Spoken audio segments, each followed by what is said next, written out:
Hello everyone, आपका स्वागत है मेरे चैनल जेएस एकेडमी में। आज हम होम साइंस के 20 महत्वपूर्ण क्वेश्चन को लेकर के आए हैं जो आने वाले होम साइंस का कोई भी टीचिंग एग्जाम हो उसके लिए काफ़ी महत्वपूर्ण होने वाला है। तो चलिए वीडियो की शुरुआत करते हैं।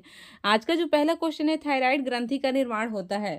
थायराइड ग्रंथि का निर्माण किसके द्वारा होता है? ऑप्शन पहला है लोहा के द्वारा, दूसरा ऑप्शन है आयोडीन के द्वारा, तीसरा ऑप्शन है सोडियम के द्वारा और चौथा है कैल्शियम के द्वारा। थायराइड ग्रंथि का जो निर्माण होता है वो आयोडीन के द्वारा होता है। Second option is the right answer. अगला क्वेश्चन है, बैंक खाते का वह प्रकार कौन सा है जिसमें जमा की गई राशि पर ब्याज नहीं दिया जाता है? वह बैंक का कौन सा खाता है जिसमें जमा की गई राशि पर ब्याज नहीं दिया जाता है? ऑप्शन पहला है बचत खाता, दूसरा ऑप्शन है चालू खाता, तीसरा है सावधि जमा और चौथा इनमें से कोई नहीं। तो इसका जो राइट आंसर होगा वो चालू खाता होगा, current account. Second option is the right answer. Next है, दूध के स्कंदन यानी कि जमावट के लिए कौन सा एंजाइम उत्तरदायी है? कौन सा एंजाइम उत्तरदायी है? ऑप्शन पहला है रेनिन, दूसरा ऑप्शन है टैनिन, तीसरा है लाइपेज और चौथा है एमाइलेज। तो दूध के जमावट के लिए जो एंजाइम उत्तरदायी होता है वो रेनिन होता है। First option is the right answer.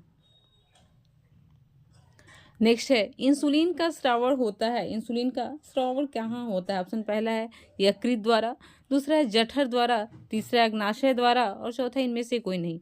Insulin का जो स्रावण होता है अग्नाशय द्वारा होता है। Third option is the right answer.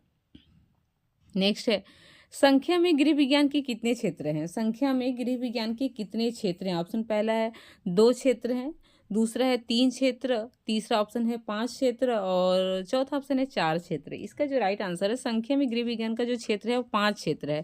Third option is the right answer. Next question है, गृह विज्ञान प्रसार शिक्षा का क्षेत्र है कैसा है? ऑप्शन पहला सीमित, दूसरा ऑप्शन है द्विआयामी, तीसरा है व्यापक और चौथा उपरोक्त सभी। गृह विज्ञान प्रसार शिक्षा का जो क्षेत्र है वो व्यापक है। Third option is the right answer. Next question है, दो व्यक्तियों के बीच बातचीत कहलाती है। दो व्यक्तियों के बीच अगर आपस में बातचीत हो रही है तो उसे क्या कहते हैं हम? ऑप्शन पहला व्यक्तिगत संचार, दूसरा है पारस्परिक संचार, तीसरा है सामूहिक संचार और चौथा है समूह के बाहर संचार। दो व्यक्तियों के बीच अगर बातचीत हो रही है तो उसे हम पारस्परिक संचार कहते हैं। Second option is the right answer. Next question है, अरस्तु मॉडल की संचार प्रणाली में है कितना तत्व है? ऑप्शन पहला 4 तत्व है, दूसरा ऑप्शन है 5 तत्व है, तीसरा ऑप्शन है 6 तत्व है और चौथा ऑप्शन है 3 तत्व है। अरस्तु मॉडल की जो संचार प्रणाली में तत्व है वो 3 तत्व है। Fourth option is the right answer. Next है, फ्लैश कार्डों की अधिकतम संख्या हो सकती है। फ्लैश कार्डों की अधिकतम संख्या कितनी हो सकती है? ऑप्शन पहला 20 से 22, दूसरा ऑप्शन है 10 से 12, तीसरा ऑप्शन है 15 से 20 और चौथा है 6 से 8। फ्लैश कार्डों की जो अधिकतम संख्या होती है वो 10 से 12 होती है। Second option is the right answer. अगला है, कौन सा दृश्य साधन नहीं है? इसमें से कौन सा दृश्य साधन नहीं है? ऑप्शन पहला है रेडियो, दूसरा है पोस्टर, तीसरा है चार्ट और चौथा है फ्लैनल ग्राफ। तो इसमें से दृश्य साधन जिसे देखा नहीं जा सकता वो रेडियो है। First option is the right answer. अगला है, यूएनओ के द्वारा बच्चों के लिए कौन से अभिकरण की स्थापना की गई थी? यूएनओ के द्वारा बच्चों के लिए कौन से अभिकरण की स्थापना की गई थी? ऑप्शन पहला है रेड क्रॉस सोसाइटी, दूसरा ऑप्शन है प्राथमिक चिकित्सा केंद्र, तीसरा ऑप्शन है प्रौढ़ शिक्षा केंद्र और चौथा यूनिसेफ। यूएनओ के द्वारा बच्चों के लिए जो अभिकरण की स्थापना हुई थी उसका नाम है UNICEF. Fourth option is the right answer. Next है, बालक का मन ही अध्यापक की पाठ्य पुस्तक है। यह कथन किसका है? किसने कहा था कि बालक का मन ही अध्यापक की पाठ्य पुस्तक है? ऑप्शन पहला है रूसो ने, दूसरा ऑप्शन है रॉस ने, तीसरा ऑप्शन है मन ने और चौथा ऑप्शन है फ्राइड ने। बालक का मन ही अध्यापक की पाठ्य पुस्तक है, रूसो ने कहा था। First option is the right answer. Next है, मनोवैज्ञानिकों ने उत्तर बाल्यावस्था को कहा है। मनोवैज्ञानिकों ने उत्तर बाल्यावस्था को क्या कहा है? ऑप्शन पहला है विद्यालय की अवस्था, दूसरा ऑप्शन है श्लौपी अवस्था, तीसरा है गैंग अवस्था और चौथा उपरोक्त सभी। मनोवैज्ञानिकों ने उत्तर बाल्यावस्था को जो कहा है गैंग की अवस्था, गैंग ग्रुप जिसे कहते हैं। Third option is the right answer.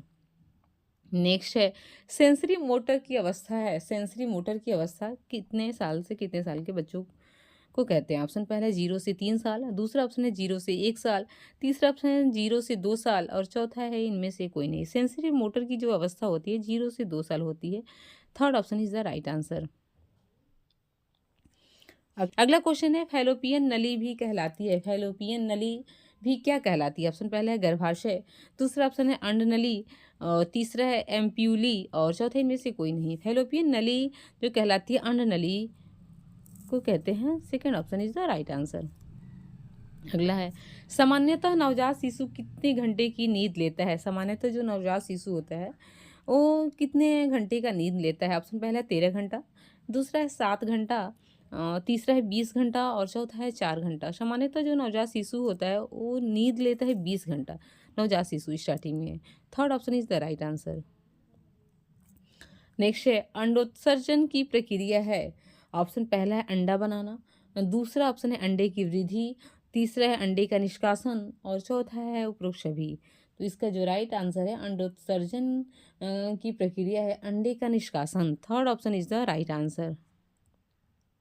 Next question है परिवार कल्याण कार्यक्रम आरंभ हुआ था कौन से सन में हुआ था? ऑप्शन पहले सन 1970 में, दूसरा ऑप्शन है सन 1977 में, तीसरा ऑप्शन है सन 1976 में और चौथा ऑप्शन है सन 1980 में।